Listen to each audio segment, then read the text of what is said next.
Okay, bismillahirrahmanirrahim. Assalamualaikum, selamat pagi. Alright, so minggu ni kita akan sambung kita punya kelas, okay, untuk minggu kedua. WAN Technology and Security DKR5233. So minggu ni saya akan habiskan dengan topik teori dulu, dan selepas daripada itu baru kita akan sambung dengan part amali lah. Okay, so untuk minggu ni kita akan tengok WAN link connection, okay, WAN services yang ada lah. Okay, minggu lepas kita tengok berkenaan dengan WAN concept. So minggu ni kita akan tengok dengan apa tu WAN services. Okay, there are several WAN access connection option that ISP can use to connect the local loop to the enterprise edge.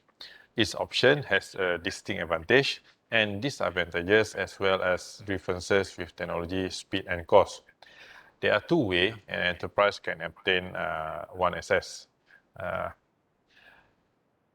The first is private WAN infrastructure. Okay, choices may include a dedicated point-to-point lease line, circuit switch links such as PSTN, Isdn, or packet switch link such as Ethernet WAN, ATM, and frame relay.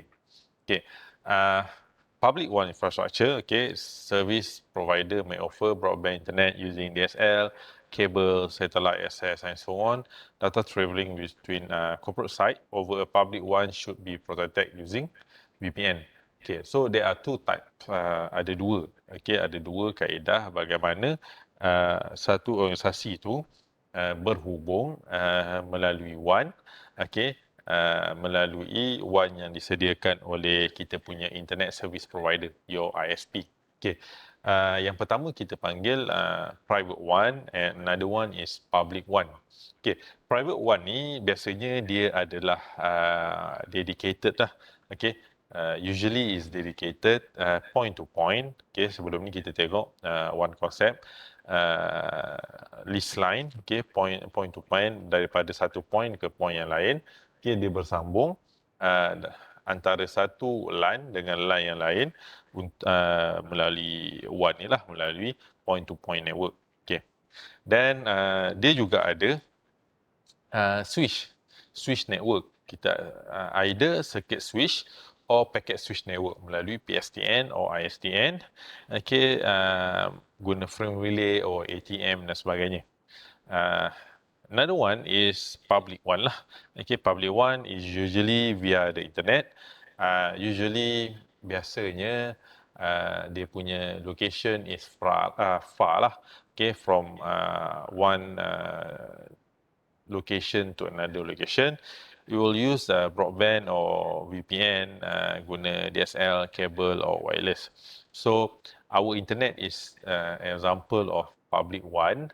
So organisasi kita boleh berhubung antara satu sama lain menggunakan public WAN. So it can connect between the KL branch with the New York branch or London branch via the internet. Whereas kalau kita guna private WAN, dia punya point to point is dia punya connection is either dedicated point to point or switch. Switch, that means dia ada private line. Okay, will use either circuit switch or packet switch network that will connect between the local area network and local area network via the private WAN. The private WAN could be shared between a few organisation. That's why kita guna switching tu lah, either circuit switch or packet switch. And it also can be dedicated. Maksudnya from one point to another point is really dedicated for that organisation. So that's why it's called private. Whereas kalau public, that one connection can be used by anybody, and therefore to secure the one network, to connect between LAN and LAN network via the WAN network, we have to use VPN to make sure that the data from the LAN network that is being accessed in the WAN is protected. Okay. So the service provider infrastructure, the internet service provider infrastructure, the service provider network are complex and consist mostly of high bandwidth fiber optic media, either using synchronized optical networking, SONET, or synchronized digital hierarchy SDH standard. So there are two standards in the high bandwidth fiber optic media, either SONET or SDH. A new fiber optic media development for long range communication is called dense wavelength division multiplexing DWDM. Okay, multiply the amount of bandwidth that a single strand of fiber can support. Okay, enable bidirectional communication over one strand of fiber, can multiplex more than 80 different channels of data onto a single fiber. Okay, either channel can carry 10 gigabit multiplex signal. Okay, so in DWM, the amount of data that can be that can be sent between the transmitter and receiver is can consist of over 80 different channels on a single fiber and can carry up to 80 gigabit per second multiplex signal. Okay, so this is the concept of the DWDM. Okay, so what's a lease line? This is an example of lease line. Okay, lease line is also called point-to-point line. Are usually leased from a service provider and are called a lease line. However, since they have been around since 1950, they are sometimes referred to as lease circuit, serial link, serial line, point-to-point link, T1, E1, T3, E3 line. This line vary in prices depending on the bandwidth required and the distance between the connected path. So in North America, service provider use the T-carrier system to define the digital transmission capacity of a serial copper media link. For example, a T1 link support 1.544 megabit per second. When a permanent dedicated connection are required, a point-to-point link is used to provide a pre-established WAN communication path from the customer premise to the provider network. So this is an example of the lease line network. Okay, this is the New York office, this is the London office. So this is the lease line point-to-point network. Okay, the US standard is T3, the Europe standard is E3, hence the T1, E1 or T3, E3. Then we have a dial-up connection. A dial-up WAN access may be required when no other WAN technology is accessible. For example, a remote location could use modem and analog telephone line to provide low capacity and dedicated switch connection. Traditional local loop, which use copper cabling, transport binary computer data through the voice telephone network using a modem. So a modem modulates the binary data into an analog signal at the source and demodulate the analog signal to binary data at the destination. So the physical characteristic of local loop and it's connected to the PSTN limit, the rate of the signal is less than 56 kilobit per second.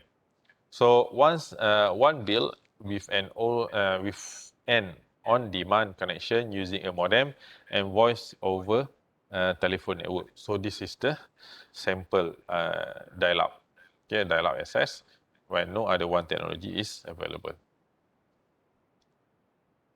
Then we have what we call Isdn, Integrated Service Digital Network. Is a circuit switching technology that enable the local loop of the PSTN to carry digital signal, resulting in higher capacity switch connection.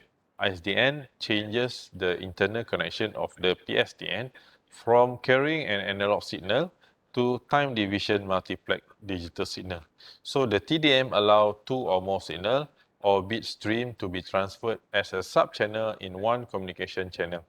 So the Isdn connection may require a terminal adapter, TA, which is a device used to connect Isdn basic rate interface connection to a router. So kita perlu ada TA ni connected dengan kita punya wireless router lah. Okay, Isdn terminal adapter. So it will connect between the Isdn network and SDN network. So there are two types of SDN interface. One is called the basic rate interface. Isdn BRI provide 264 kilobit per second bearer channel, okay, B, for carrying voice and data, and a 16 kilobit delta channel, D, for carrying signal, call setup and other purposes. And another one is the primary rate interface. In North America, primary rate interface deliver 23 B channel, okay, this one, with 64 kilobit, and 1 D channel with 64 kilobit for a total bit rate of 1.544 megabit per second. This includes some additional overhead for synchronization. A common application of Isdn is to provide additional capacity as needed on lease line connection. Isdn can also be used as a backup if the lease line fails. Although Isdn is still an important technology for telephone services, provider network has declined in priority due to the DSL and other broadband services. So in private line, private one, we usually rather use the lease line. When we are talking about Isdn, then the more popular technology is the public one on the DSL and broadband services. Then we have frame relay.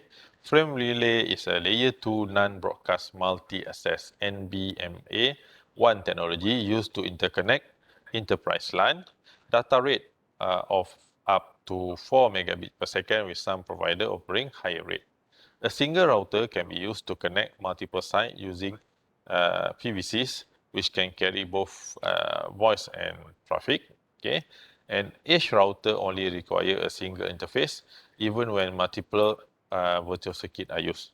So frame relay creates PVCs which are uniquely identified by a data link connection identifier DLCI. The PVCs and the DLCI ensure bi-directional communication between one DTE device and the other. So this is the DLCI connection, okay, between the DTE and also the branch office.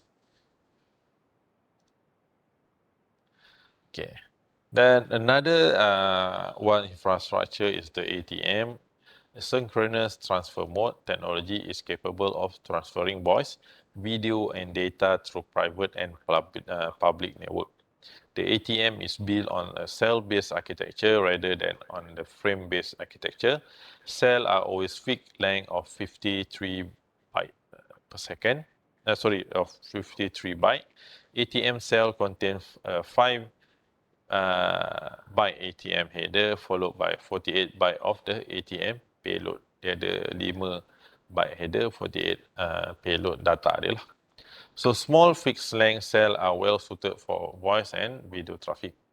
A typical ATM line needs almost 20% greater bandwidth than a frame relay to carry the same volume of network traffic. When the cell is carrying segmented network layer traffic, the overhead is higher since the ATM switch must be able to reassemble the packet at the destination. So this is the ATM network. So from this corporate office, when going through the ATM infrastructure, the private one infrastructure of ATM, so it will pass through using the ATM technique, and when it receives, it will need to reassemble the packet and send. So there's a bit high overhead since the ATM must reassemble all the packet. Then we have the Ethernet 1. Thanks to the new Ethernet standard using fiber optic cable, Ethernet is now a reasonable one option. The original maximum cable length for Ethernet was 1 kilometer. With the fiber optic cable, the maximum length is 5 kilometer using IEEE 10,000 base LX and 70 kilometer using IEEE 1000 base ZX. Okay, so service provider are now offer Ethernet WAN services using fiber optic cabling, which provides several benefits: reduce expenses and administration, easy integration with existing network, enhance business productivity. Ethernet WAN are commonly being used to replace frame relay and ATM WAN link. So right now we are using the Ethernet WAN. Then we have the MPLS, multiple protocol label switching. It's a multiple protocol high performance WAN technology that direct data from one router to the next. MPLS is based on short path label rather than IP network address. So it is called multi-protocol since it has the ability to carry any payload, including IPv4, IPv6, Ethernet, ATM, DSL, and frame relay traffic. It uses label which tell the router what to do with the packet. Notice in this that figure to the left that different site can connect to MPLS cloud using different access technology.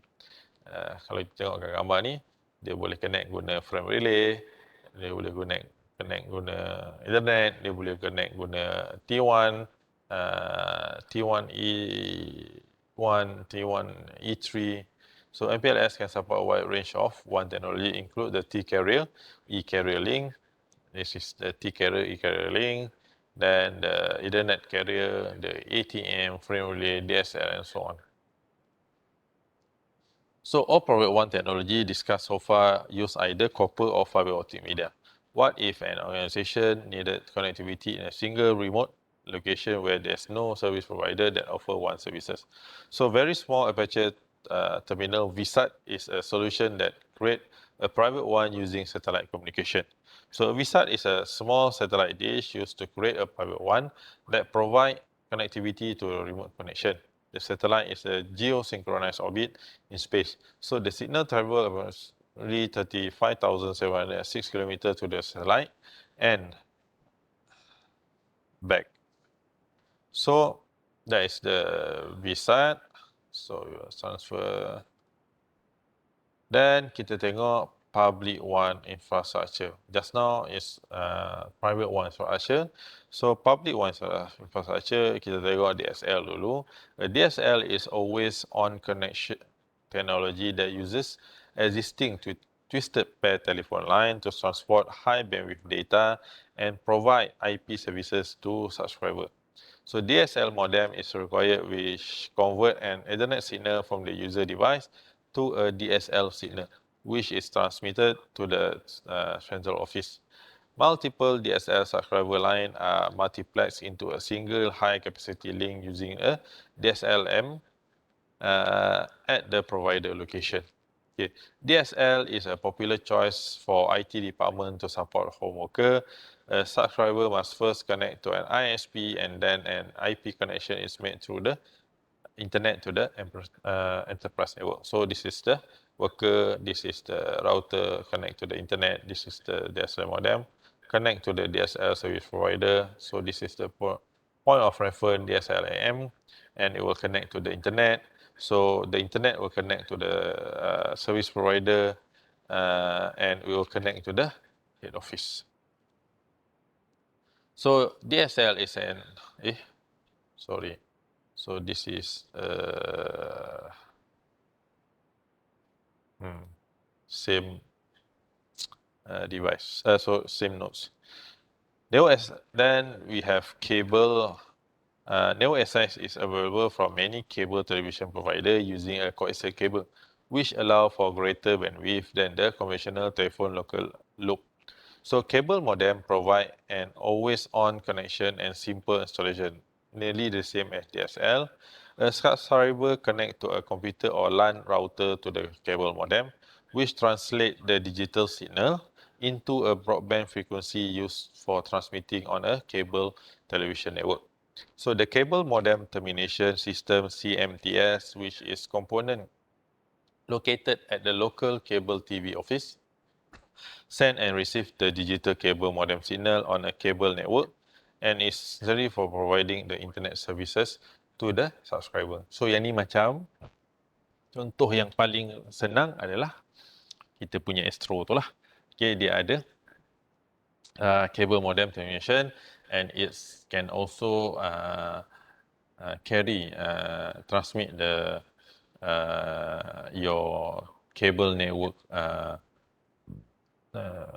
voice data and transmission using the internet. Then we have wireless. Until recently, one limitation of wireless access has been the need to be within the local transmission range, typically less than 100 feet of a wireless router or wireless modem. The following new development are changing this. So we have municipal Wi-Fi. Many cities have begun setting up municipal wireless network for free or substantially less than broadband.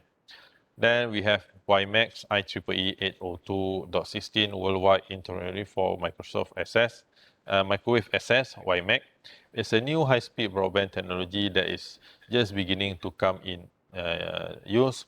WiMAX provide broad coverage similar to a cell phone network rather than through Wi-Fi hotspot. WiMAX operates similar to the Wi-Fi but higher speed and over longer distance. So, Malaysia pernah ada WiMAX punya line ni, tapi sekejap je, saya pun tak tahu kenapa dah berubah kepada teknologi yang lain. WiMAX use a network of WiMAX tower that are similar to cell phone tower. Subscriber must be within 30 miles of the tower. Satellite internet typically used by rural user where cable and DSL are not available. VSAT provide two-way upload and download data communication. The upload speed is about 1/10 of the 500 kilobyte second download speed. Cable and DSL has higher download speed, but satellite system are about 10 miles faster than analog modem. Then we have the cellular or our mobile line. Okay, increasingly cellular services is another wireless WAN technology being used to connect user and remote location where there are no other WAN access technology is available. Phone, tablet, computer, laptop, and even some router can communicate through to the internet using the cellular technology. So this device uses radio wave to communicate through a nearby mobile phone tower. The device has a small radio antenna, and the provider has a much larger antenna sitting at the top of the tower somewhere within a mile of the phone. So this is the wireless technology. So sebab tu kalau kita tengok, kita ada banyak antenna ni yang connect between each other to support kita punya network. Yap, kalau ada sekejap saya tengok if I could find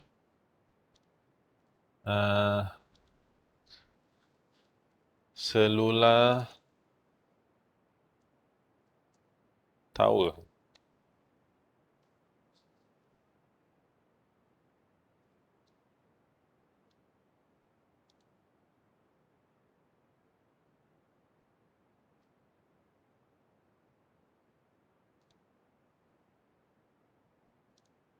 Okay, so let's share this.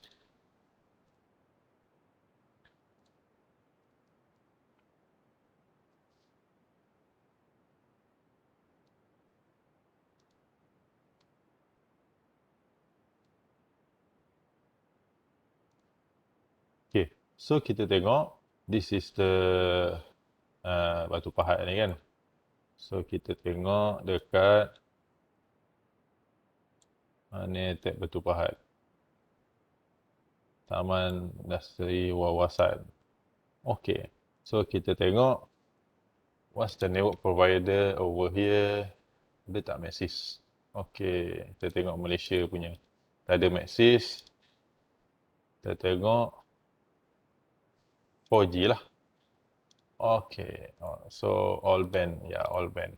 So pada network tower paling dekat dengan attack is depannya, depan attack tu.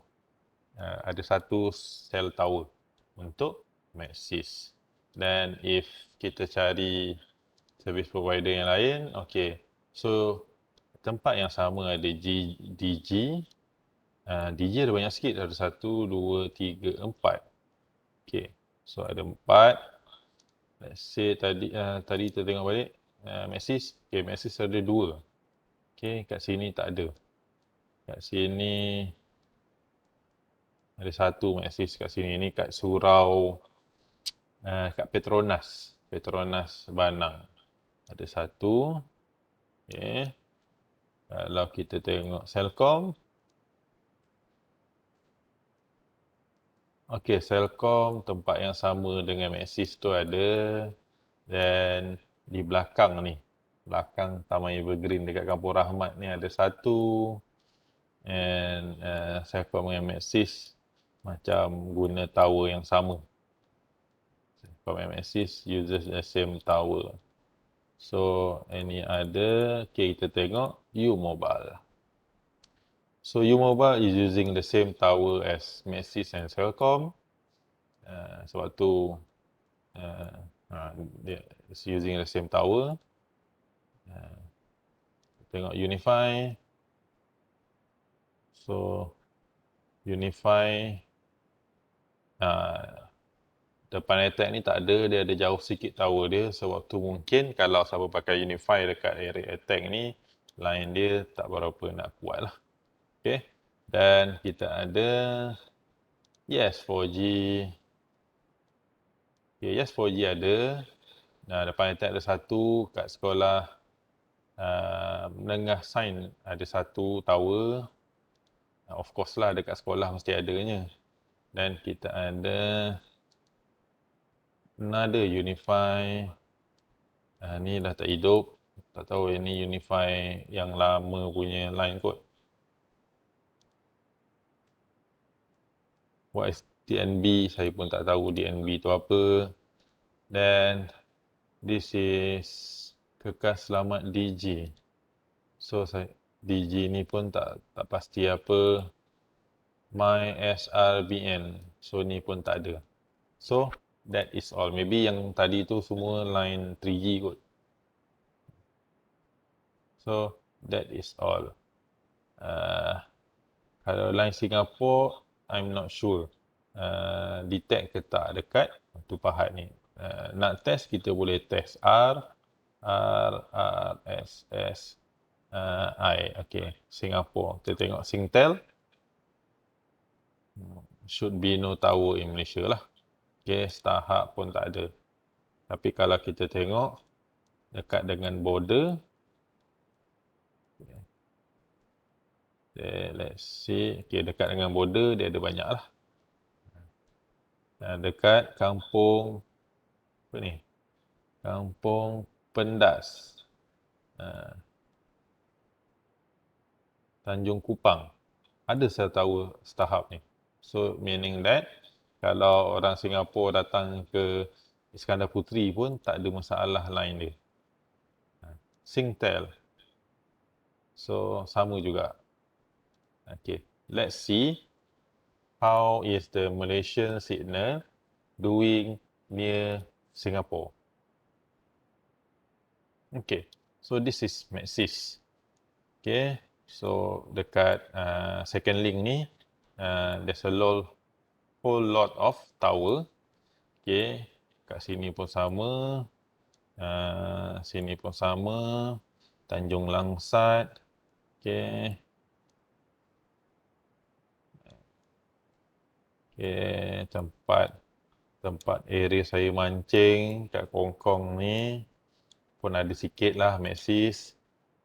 Let's see what's the best line kat sini. So Celcom is better than Maxis over here. Kalau DG pun lebih kurang Maxis juga. Okay, if U-Mobile pun lebih kurang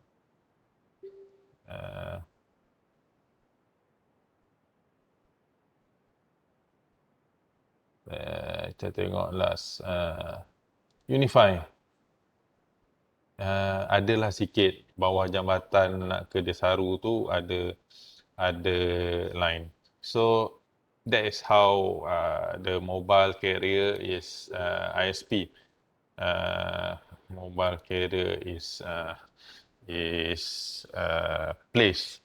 So the two common cellular industry term are 3G or 4G wireless variation from the third and fourth generation cellular access. Then the LTE, long-term evolution, refer to the newer and faster technology and is considered to be part of the fourth generation 4G technology. Dan kita ada 5G dan sebagainya lah. Okay. So that is how the 4G, 3G, 4G cellular wireless topology. Then kita ada VPN technology. This is what we are going to explore in our class, and biasanya projek pun banyak kita akan explore benda ni. Why? Because VPN is one of the thing that used in the industry, dan untuk student network, untuk student rangkaian terutamanya, VPN knowledge is a plus, okay, to the company that you'll be working on.